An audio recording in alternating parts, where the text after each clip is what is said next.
السلام عليكم ورحمة الله وبركاته.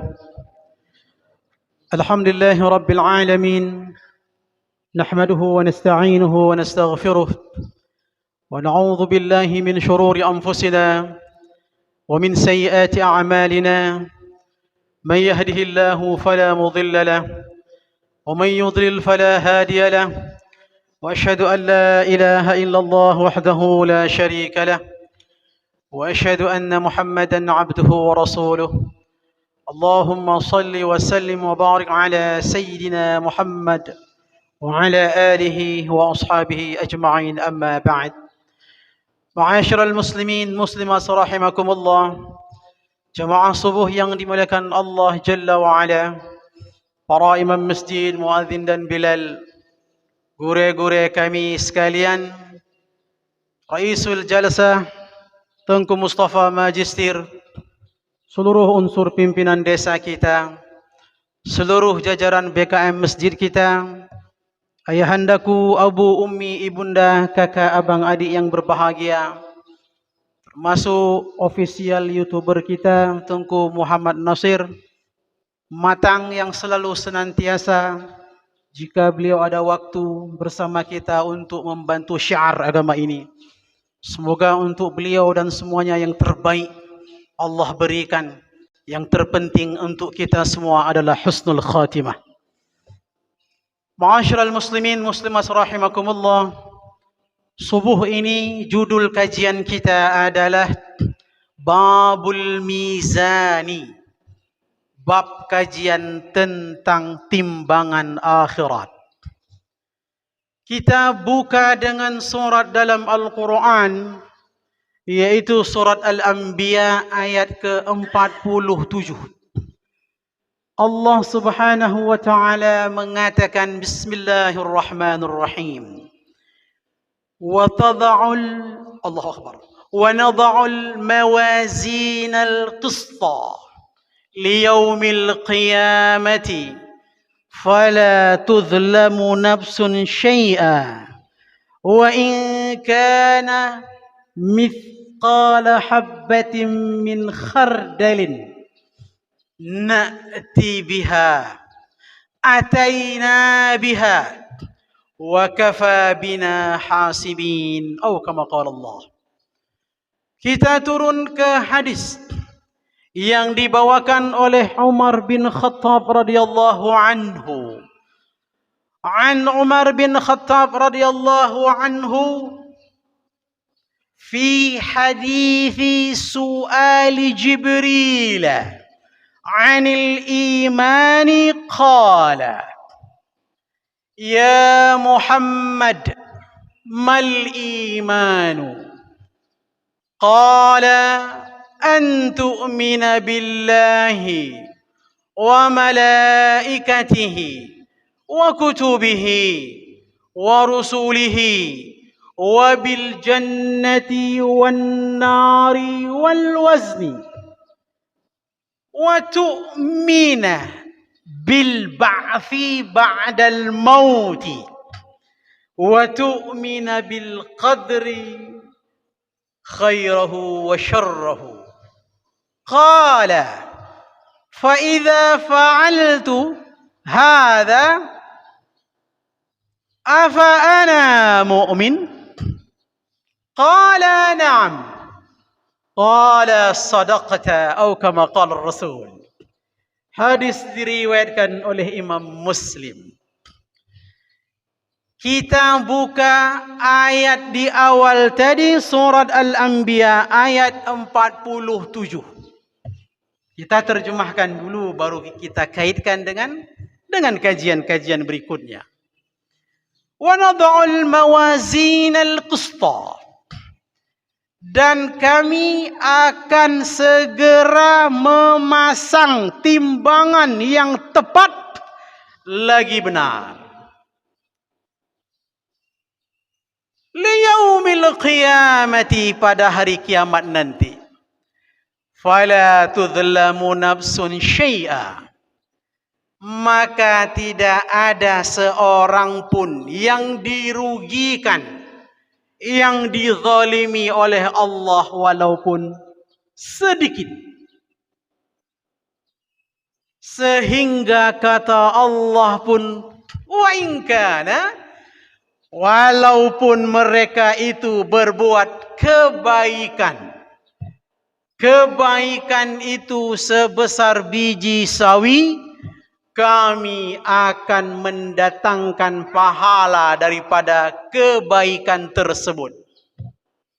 Wa kafa bina hasibin, dan cukuplah kami itu yang membuat perhitungan. Allahu Akbar. La ilaha illallah. Apa beda dengan perhitungan dengan timbangan? Allah akan menimbang, tapi Allah sudah menghitung. Imam Al-Qurtubi mengatakan setelah nanti semua dihitung, dihisab, catatan amalnya dihitung oleh Allah Rabbul Alamin, barulah setelah itu ditimbang. Berarti beda antara timbangan dan hitungan. Dalam Al-Quran pun Allah beda menyebutkannya. Kalau kita buka surat Al-Insyiqaq, idza as-samaa'u syaqqat, dan apabila langit itu terbelah. Surat Al-Insyiqaq ayat 6, 7. 6 dan 7. Fa amma man utiya kitabahu biyaminihi fasawfa yuhasabu hisaban yasira. Adapun orang yang diberikan kitab catatan amalnya, raportnya dengan tangan kanan, maka Allah akan menghisapnya dengan hisab yang mudah. Minta, setiap saat minta, setelah subuh tadi minta, sebelum subuh tadi minta, nanti pun sore minta setiap saat. Allahumma hasibni hisaban yasira. Nabi saja yang dijamin segala urusan dunia, apalagi akhiratnya, masih terus meminta, ya Allah hisabkanlah, hitunglah nanti amalku dengan hitungan yang ringan lagi gampang. Apalagi kita yang belum jelas statusnya ini, maka jangan pelit untuk minta kepada Allah mengenai doa dan hisab ini. Hisaban yasira. Kalau kita buka juga, lihat surat Al-Anbiya ayat 1 yang pertama, iqtaraba lin-nasi hisabuhum wa hum fi ghaflatin mu'ridun. Ya Allah, pembukanya saja lihat. Surat Al-Anbiya ayat 1 tadi, iqtaraba lin-nasi, telah dekat perhitungan, dihisab oleh Allah bagi manusia. Sudah dekat, mati itu sudah dekat. Sudah dekat. Berarti akan melewati setelah kematian tahap selanjutnya, salah satunya hisab. Maka telah dekat masa bagi manusia untuk Allah perhitungkan amalannya. Wahum, dan mereka itu manusia fi ghaflatin, terus mereka lalai dikarenakan terlalu sibuk mengejar dunianya, dan mereka lupa tentang pertemuannya dengan akhirat. Oh dia. Sehingga masih juga tadi kita di awal buka surat yang sama Al-Anbiya 47-nya, Allah mengatakan kalimat mawazin, waznun, timbangan, mawazin, timbangan. Maka Allah akan menghadirkan timbangan untuk manusia. Contoh, kita beli sayur. Kita beli pun yang lain pasti kadang-kadang menimbang. Beli tomat sekilo sudah kita pilih. Tapi kenapa minta timbang lagi? Itu logikanya. Berarti yang kita pilih tadi serta harga telah disampaikan oleh penjual, sekian harganya, itu proses penghitungan. Kita hitung jumlahnya. Tapi waktu saat diletakkan, ditaruh di atas timbangan, itu untuk mengetahui bobotnya. Untuk Allah menentukan kepada kita bagaimana bobot amal saleh, atau kebalikannya Allah mau lihat. Mengapa demikian? Supaya kita tak menyalahkan Allah. Allah tak adil ini. Masa dihitung hanya demikian saja? Timbang ya Allah. Karena kita masih bawa logika dunia. Segala sesuatu transaksi, apalagi kebaikan, keburukan, pahala dan maksiat, pahala dan juga dosa, kita bisa saja protes kepada Allah. Ini kan masih perhitungan ya Allah. Kan belum ditimbang. Begitulah alimnya. Begitulah hebatnya ilmu Allah itu. Allah tak cukup untuk kita dihitung, dihisab amalnya. Tapi bobot akhirannya bagaimana? Dari bobot inilah baru aku tentukan nanti syurgamu atau nerakamu. Ini dia. Sebesar apa timbangan itu? Besar kata Nabi. Besarnya lebih besar daripada bumi ini timbangan itu. Cocok. Manusia pun ketika itu sudah besar. Calon penduduk syurga sudah dibesarkan Allah. Postur tubuhnya. Calon penduduk syurga pun Allah telah buat postur yang indah. Segala bentuk daripada tubuhnya. Sehingga itulah. Waktu kita mau ditimbang oleh Allah, sudah tahu, sudah percaya diri kita sebab waktu kita dihisab, waktu kita menerima catatan amal, ada yang tangan kanan, ada yang tangan kiri, ada yang dari bahu, sudah tahu posisi kita di mana dan apa cikal bakal hasil daripada timbangan kita. Itulah untuk memahami antara dihitung oleh Allah dan ditimbang oleh Allah setelah itu. Pada suatu ketika Umar bin Khattab radhiyallahu anhu sedang duduk bersama jamaah, bersama sahabat-sahabat lainnya. Datang seorang sosok yang rupawan, begitu indah pakaiannya, begitu bersih, sehingga dia bergabung dalam majlis sahabat yang sedang duduk bersama Rasulullah. Si laki-laki ini, sebab tadi sebelum masuk kepada isi hadis, kata Umar bin Khattab, fi hadithi su'ali Jibril, yaitu tentang pertanyaan, pembicaraan yang mana Jibril bertanya kepada Nabi kita Muhammad sallallahu alaihi wasallam. Jibril ketika itu tasyabbuh, menyerupai manusia. Tiba-tiba duduk di hadapan Nabi dan sahabat. Qala, Jibril berkata, ya Muhammad, wahai Muhammad, mal imanu, apa itu iman? Maka dijawab oleh Nabi, an tu'mina billahi, salah satu beriman itu engkau percaya kepada Allah,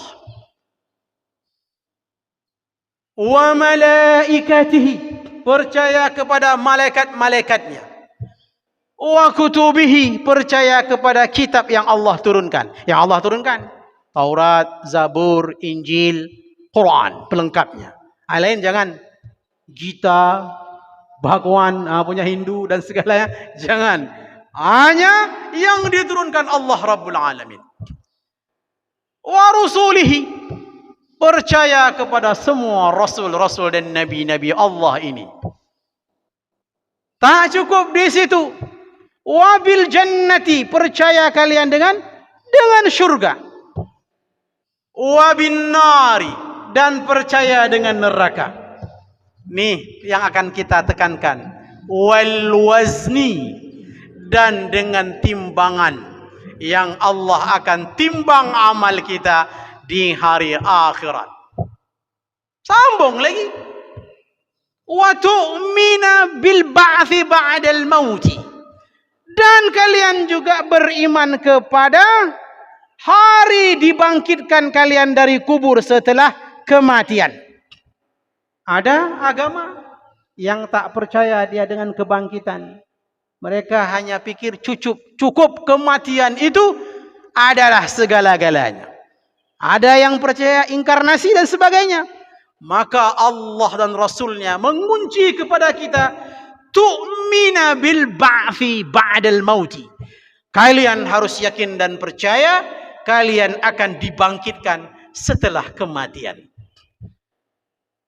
Wabil qadri, dan percaya dengan qada dan qadar, takdir, khairahu wa syarrahu, baik kadar dan takdir yang baik ataupun yang buruk. Maka Jibril setelah mendengar jawaban Nabi berucap kembali, qala fa idza fa'altu hadza afa ana mu'min? Apabila aku percaya melakukan semua ini yang engkau sebutkan tadi, wahai Muhammad, aku termasuk orang mukmin? Jawab Nabi, qala na'am. Ya, engkau termasuk mukmin kalau sudah memegang salah satu rukun iman tadi. Sehingga itulah karena percaya dengan ini, kita dijamin selamat di dunia dan selamat di akhirat. Setelah Nabi jawab, benar wahai penanya, jika engkau percaya dengan semua itu, engkau termasuk orang mukmin. Baru jawab lagi Jibril, qala sadaqta. Jawab pula Jibril lagi, benar engkau wahai Muhammad Rasulullah. Bayangkan tadi bertanya, dijawab oleh Nabi. Setelah dijawab oleh Nabi semuanya, si laki-laki yang malaikat ini menyerupai manusia jawab, benar kalau begitu engkau Muhammad. Nabi sudah tahu, oh berarti yang bertanya ini bukan manusia biasa, dia adalah utusan daripada Allah, yaitu malaikat Jibril. Lalu sosok laki-laki tadi pergi meninggalkan halaqah Nabi, duduk Nabi, belajar tentang ilmu, mengajari sahabat. Pergi malaikat itu. Maka inilah yang kita lihat tadi, salah satu orang yang selamat dalam timbangan, kata Nabi, adalah mereka yang beriman percaya kepada wazan, ditimbang oleh Allah amalnya, dilihat oleh Allah bobotnya. Ini adalah merupakan salah satu tingkat iman yang tinggi bagi orang-orang beriman daripada umat Muhammad yang beragama Islam ini. Mereka disuruh yakini, ingat, setelah mati itu tak usah urusan, masih ada kebangkitan, masih ada proses yang panjang. Oleh karenanya, bagaimana sesungguhnya waktu Allah menegakkan timbangan bagi kita?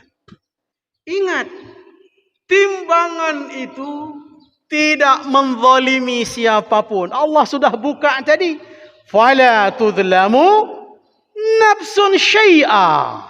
Nafsun, lihat nafsun, ya ayyatuhan nafsul mutmainnah, wahai jiwa yang terdiri dari ruh dan badannya, fisiknya, kembalilah ke sisi Allah dengan ridha dan diridhai. Hidup dalam penuh keridhaan Allah. Nafsun. Di sini juga surat Al-Anbiya ayat 47 tadi Allah sebut, fala tudlamu nafsun syai'a. Tidak akan dizalimi. Canggih mizan timbangan Allah itu, canggih sekali. Allahu Akbar. Allahu Akbar. Canggih sekali. Bukan berarti mentang-mentang Zulham gemuk badannya. Ternyata waktu ditimbang berat kepada kebaikan timbangannya. Kiri, kanan. Kanan banyak kebaikannya karena gemuk besar. Dan yang kiri kurus tadi, kecil, sedikit kebaikannya. Tidak itu. Suatu ketika Ibnu Mas'ud memanjat pohon untuk membuat siwak untuk Rasul Muhammad sallallahu alaihi wasallam. Ibnu Mas'ud itu kecil orangnya, kurus sekurus-kurusnya. Kalau dia berperang bawa pedang, terseret-seret pedang itu. Tapi jangan lihat itu. Kencangnya larinya, cara menebasnya, iman jihadnya. Dia panjatlah pohon suatu ketika. Begitu sudah di atas, ada beberapa orang sahabat ketawa melihat betisnya kecil. Kecil sekali ketawa. Ya, gitulah kurang lebih kalau kita. Nabi melihat kejadian itu, merah wajah Nabi. Sehingga Nabi berkata kepada orang-orang yang menertawakan Ibnu Mas'ud tadi, wahai kalian, ketahuilah. Sesungguhnya jika nanti ditimbang betisnya Ibnu Mas'ud ini di dalam timbangan Allah, wazan Allah, mizan Allah, maka betis Ibnu Mas'ud lebih berat daripada gunung Uhud. Allah. Berarti hebat kebaikan dia. Jangan kalian pikir indikator level untuk ditimbang oleh Allah amal kita dari berat badan. Tidak. Ibnu Mas'ud Rasulullah kasih contoh tadi, dia yang begitu kalian tertawai, maka ketahuilah, belum tentu, bahasa lainnya, belum tentu kalian yang ketawa, kalian lebih berat timbangan kebaikan kalian dibandingkan Ibnu Mas'ud yang kecil badannya, betisnya pun kecil. Mereka terkejut, mereka takut dengan kata-kata Nabi. Sehingga begitu Ibnu Mas'ud turun, mereka cium, mereka peluk Ibnu Mas'ud. Kami mohon maaf kepadamu wahai Ibnu Mas'ud atas olok-olokan kami tadi terhadapmu. Lihat. Lihat, gara-gara urusan timbangan. Begitu. Rasul kita beri pemahaman. Dalam hadis lain, kita tutup terakhir hadis ini. Masih panjang mizan. Bagaimana nanti jin di mizan. Bagai apa saja yang akan amal memberatkan mizan. Panjang masih ini. Tadi pembuka dulu. Untuk kita paham. Begini rupanya. Tentang bagaimana Allah menimbang kita. An Abi Hurairah radhiyallahu anhu qala Rasulullah sallallahu alaihi wasallam, innahu la ya'ti rajulun 'azimun kabirun yawmal qiyamati la yazinu,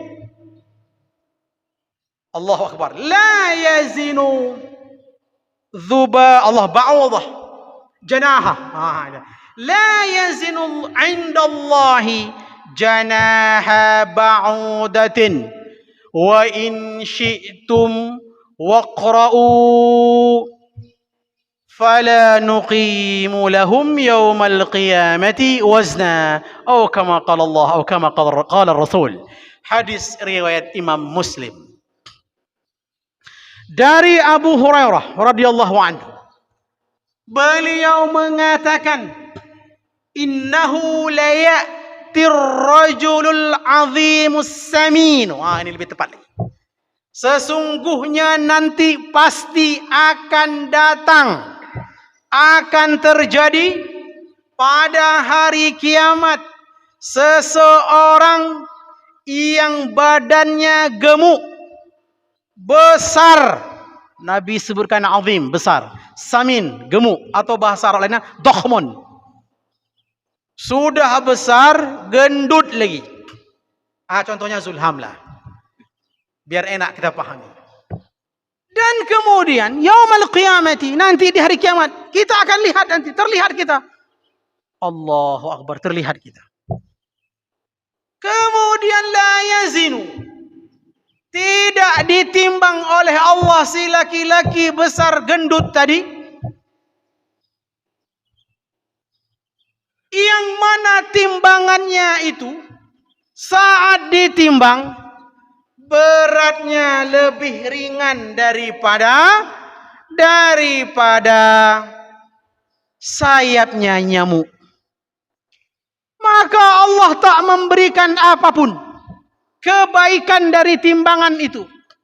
Lihat, amal kebaikannya ringan sedikit kecil, kalah ringannya sayap nyamuk.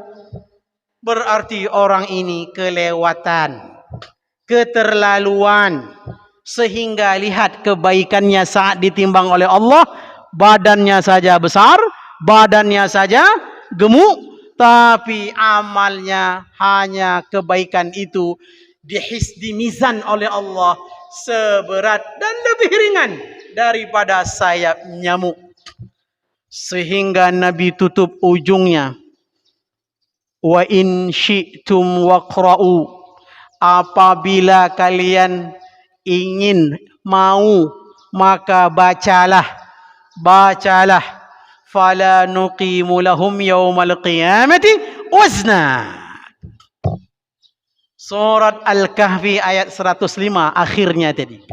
Maka kami tidak menegakkan mizan timbangan untuk dia pada hari kiamat, sehingga kita disuruh Nabi kalau mau ingat-ingat tentang mizan, tentang hadis tadi, jangan sampai amal kita itu ringan. Kan yang akan diberi ketentuan Allah ridhanya amal kita yang baik, yang berat. Fa amma man thaqulat mawazinuhu fahuwa fi 'ishatir radiyah. Surah Al-Qari'ah. Maka mereka orang-orang yang berat timbangan amal kebaikannya, fahuwa fi 'ishatir radiyah. Lihat, dalam kehidupan radiyah. Irji'i ila rabbiki radiyatan mardiyah. Lihat, Allahu Akbar. Wa amma man khaffat mawazinuhu fa ummuhu hawiyah. Dan mereka kebalikannya, yang ringan.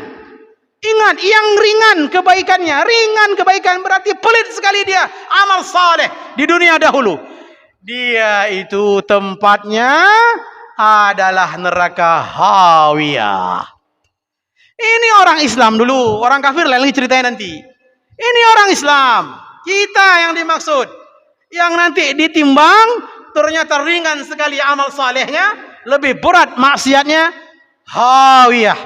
Hasil timbangan itu baru tahu dia tempatnya di posisi yang mana. Kalau dihisab sebelum ditimbang, dihitung dulu akumulasi semua amal baik dan buruknya, baru di mizan Allah tahu bobotnya. Demikian kajian kita. Subhanakallah bihamdik, asyhadu an la ilaha illa anta, astaghfiruka wa atubu ilaik. Assalamualaikum warahmatullahi wabarakatuh.